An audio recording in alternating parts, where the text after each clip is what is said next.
दिनैहाय आङो नोंथांमोननिसिम आंनि गोसो गोरबोनि खुलुमनाय जासिबाय। दिनै प्रमद बर' दैदेननाय जे जोंहा बिटिआर सरकार, बे बिटिआर सरकारनि गेजेरजों दिनैहाय जोङो गोबां माखासे ओनसोल लुखांनाय, हारि लुखांनाय, समाज लुखांनाय, हादोर लुखांनाय बिनि खामानिया सोलिबाय थादों। आरो बेबायदिनो दिनैहाय जोंनि नैबे 12 नं चिरांदुवार समस्तियावबो दिनैहाय जोङो नैबे बोसोरथाम जानो थांनाय जे जोंनि UPPLनि जे सरकार, बे सरकारनि गेजेरजों जोङो नैबे जोंनि 12 नं चिरांदुवार समस्तियाव जे जोंहा देवस्रि VCDC भवन आरो जोंहा थाइखाजुरा VCDC भवन आरो रुनिकाटा VCDC भवन, बे मोनथाम भवनखौ जोङो दिनै मावफुंनायखौ जों नुनो मोनदों। आरो दिनैहाय जोंहा नैबे देवस्रि VCDCनि जे भवन, बे भवनखौ जोंहा दिनै बेखेवनाय हाबाफारि बेखौ जोङो मावफुंबाय। आरो बे बेखेवनाय हाबाफारियाव जोंहा बिटिआरनि EM सार रन्जित बसुमतारी बिथाङा फैनानै बेखेवनानै होलांबाय। आरो बे VCDC बेखेवनायनि गेजेरजों जोङो रायजो राजाफोरजों माखासे बाथ्राफोर रायलायनाय निस्सय जोङो जानानै थांबाय। आरो जोङो नैबे VCDCनि गेजेरजों जोङो बेखौनो आसा खालामदों, बे ओनसोलाव थानाय थामहिनबा देवस्रि VCDCआव थानाय गासै 22टा गामि दङ। बे 22टा गामिनि जोंनि जेखिनि रायजो राजानि जेखिनि मोन्थायखौ मावफुंनानै होनांगौनि गुबै बा गुदि मावख'आ जागोन जोंहा नैबे VCDC अफिसानो। बे VCDC अफिसनि गेजेरजोंनो, VCDC मावख'नि गेजेरजोंनो बे ओनसोलनि जौगानायनि थाखाय, बे ओनसोलाव जोंनि बिटिआर सरकारनि, आसाम सरकारनि, भारत सरकारनि जेसेबांनाखि जोंनो रायजो राजानो जेरैबायदि मोन्थायखौ होफुंनायनि जे गुबै खामानि, बे खामानिया बेनि गेजेरजों जागोन।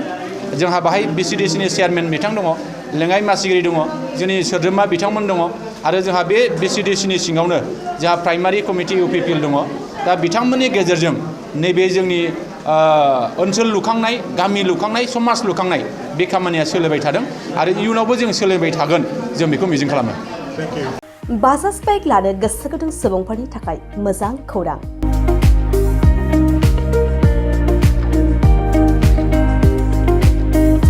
क'क्राझार जिल्लानि सेरफांगुरियाव थानाय वख'आव एन्टारप्राइज बाजाज श'रुमआ इन्डिपेन्डेन्स डेनि स्पेशेल अफारखौ लानानै फैदों। बे श'रुमाव थांनाय 1 आगस्तनिफ्राय 31 आगस्तसिम इन्डिपेन्डेन्स डेनि स्पेशेल अफारजों लोगोसे एक्सचेन्ज होगासिनो दं।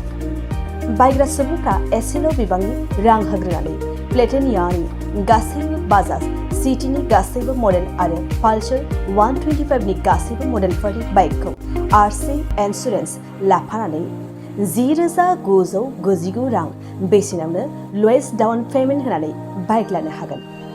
नोंथांमोना सेरफांगुरि आरो सराइबिलाव थानाय वख'आव एन्टारप्राइज बाजाज श'रुमाव इन्डिपेन्डेन्स डे स्पेशेल अफारनि खाबुजों नोंथांनि लुबैनाय बाजाजनि बाइकखौ लांफैनो हागोन।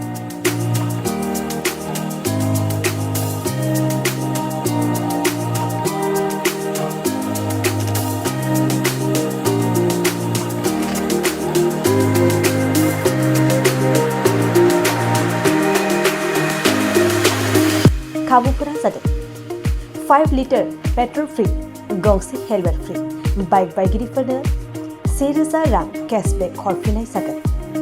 जुदि नोंथांमोना गोसो दंब्ला आबुङै मिन्थिबावनो थाखाय नैबे मबाइल नम्बर 9395303476 आरो 9101547892 आव थोंजों सोलायलांनो हागोन।